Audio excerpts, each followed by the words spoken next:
Desde siempre los seres humanos hemos percibido la presencia de una entidad todopoderosa, omnipresente, omnisciente, que nos observa constantemente, una entidad que nos ha creado. Desde miles de años la gente habla de poderes asombrosos, de milagros, de santos, de profetas, de Dios. Todos creemos, o no creemos, en la existencia de esa entidad suprema, y todos existimos, actuamos y vivimos de acuerdo a nuestro grado de evolución. ¿Cómo explicar algo que no puedes ni sabes explicar?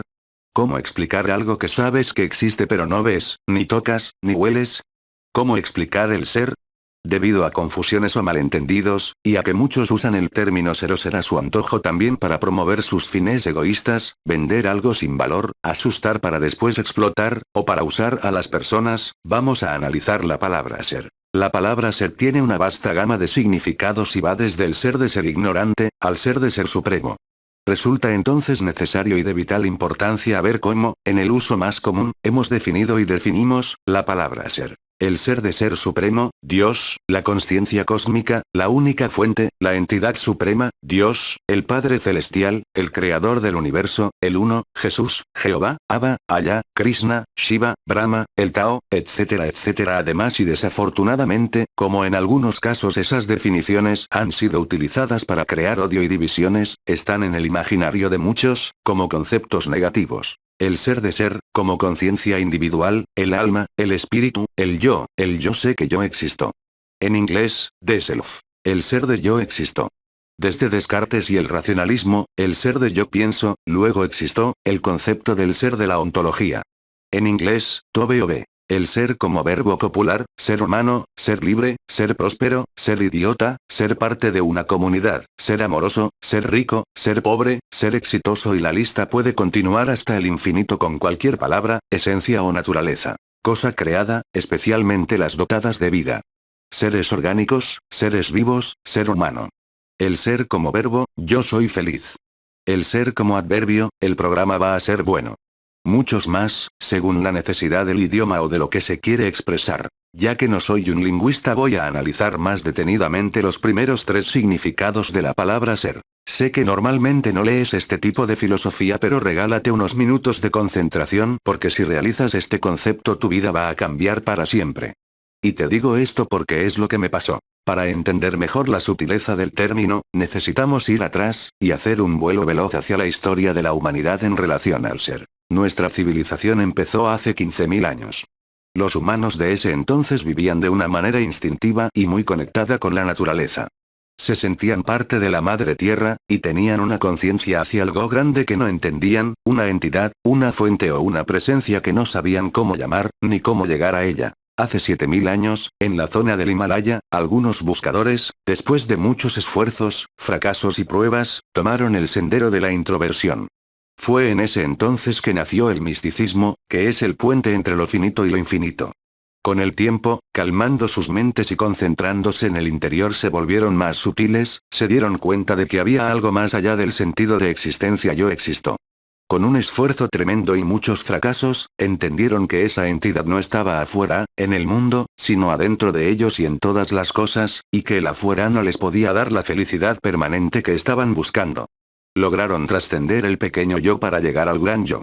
Cuando algunos pudieron alcanzar esa felicidad suprema, la excelencia de la gloria humana, probaron que la felicidad suprema estaba solamente en la unificación con el Ser Supremo, fuente infinita de esa felicidad. Realizaron que todos somos hijos e hijas de esa misma fuente, que todos somos hermanos y hermanas y que la espiritualidad basada en el Ser Supremo y en el ser individual debe acercar y no dividir, debe crear puentes y no muros, debe ser lógica, racional, libre de dogmas y universal. Descubrieron también que en él hay 3 fases. Es generador, operador, y destructor, God, en inglés, es decir, es la entidad que todo lo genera, todo lo opera y todo lo destruye, que es como la vida misma. Todos nacemos, vivimos y morimos. En sánscrita esa palabra es Aum, el famoso Om que viene considerado un mantra universal. En el idioma del tiempo, el sánscrita, la palabra unificación es yoga y es por eso que se llamaron yogis. También porque habían logrado la liberación final de todas las ataduras, lo llamaron tantra o liberación de las ataduras. Ta igual atadura, crudeza, limitación más tra igual liberación. Ese proceso, transmitido entre maestro y discípulo, continuó secretamente sin molestias ni interferencias por miles de años.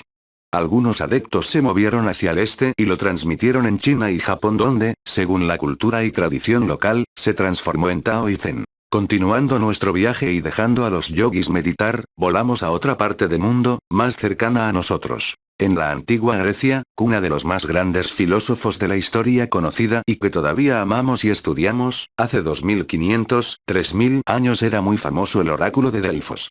En él estaba escrito: te advierto, quienquiera que fueres tú, que deseas sondear los arcanos de la naturaleza, que si no hallas dentro de ti mismo aquello que buscas, tampoco podrás hallarlo afuera. Si tú ignoras las excelencias de tu propia casa, ¿cómo pretendes encontrar otras excelencias? En ti se halla oculto el tesoro de los tesoros. Hombre, o mujer, conócete a ti mismo y conocerás el universo y a los dioses. Aquí se habla de ti mismo como el ser, el alma, el espíritu, porque conocerte a ti mismo automáticamente te hace conocer el todo, porque tú eres ese todo. ¿Por qué no sabes eso? Porque no te acuerdas. Muchos siglos dolorosos y oscuros continuaron pasando y hace 400 años, en otra parte del mundo, en ese entonces eran todos como mundos separados, lejanos y desconocidos, el francés Descartes, considerado el padre de la filosofía moderna, dijo: cogito ergo sum, pienso, luego existo. Aunque parece una frase inocua y muy profunda, y lo es, ese pensamiento creó la base del racionalismo del siglo XVII que cambió la manera de pensar y se basó más en el materialismo que alejó a la gente del significado original y espiritual del ser. ¿Cómo pudo lograr ese resultado en tan poco tiempo y cambiar la forma de pensar de la gente? La respuesta es simple: ignorancia por atracción del mundo. Porque el ser humano funciona con lo que le dicen sus órganos, y su cuerpo es lo más cercano a él, es más fácil creer en algo que puedes ver, tocar, oler, o saborear, que creer en algo que está más allá de lo que los sentidos pueden percibir. Fue así como, también porque en ese entonces no había contacto con la filosofía espiritual del Oriente, ese pensamiento fue el más poderoso y evolucionado entre todos. Con el racionalismo se usó siempre más el intelecto, lo cual fue muy positivo, pero también se empezó a racionalizar cualquier cosa incluyendo lo espiritual, o a buscar lo que la mente pudiera entender. La parte negativa de esto fue que cuando había algo que no se podía ver ni explicar, o no existía o se tachaba de fe ciega. Lo único que sí existía era el sentimiento de existir y, ya que ninguno podía negar su existencia, desde ese entonces el ser se identificó como el yo soy o yo existo. Así que, si lo vemos al revés, si yo hago, antes de hacer debo poder pensar y, antes de pensar, debo poder existir. Eso me parece muy lógico y estoy de acuerdo, pero es aquí donde la mayoría no se da cuenta de que se perdió la parte más profunda, el conocimiento del ser. Entonces, gracias a Descartes nació el yo existo, pienso y hago, el cual, es un lema bien conocido y además suena bonito y, porque para la mente el existir es lo máximo que hay, todavía muchos consideran ese concepto como soberano. ¿Y qué busca la mente? Normalmente busca nombre, fama y dinero, y además tiene la tendencia de poseer, de controlar, y de cargarse de la vanidad de la acción. Ella no sabe vivir en el presente, sino que vive en el pasado o en el futuro. Conclusión. Aunque la humanidad es incluyente y una, hay muchas creencias, que han nacido de acuerdo a educación, lugar de nacimiento, paradigmas o miedos, y que han transformado esta sociedad en una sociedad alienada del ser y dedicada al materialismo.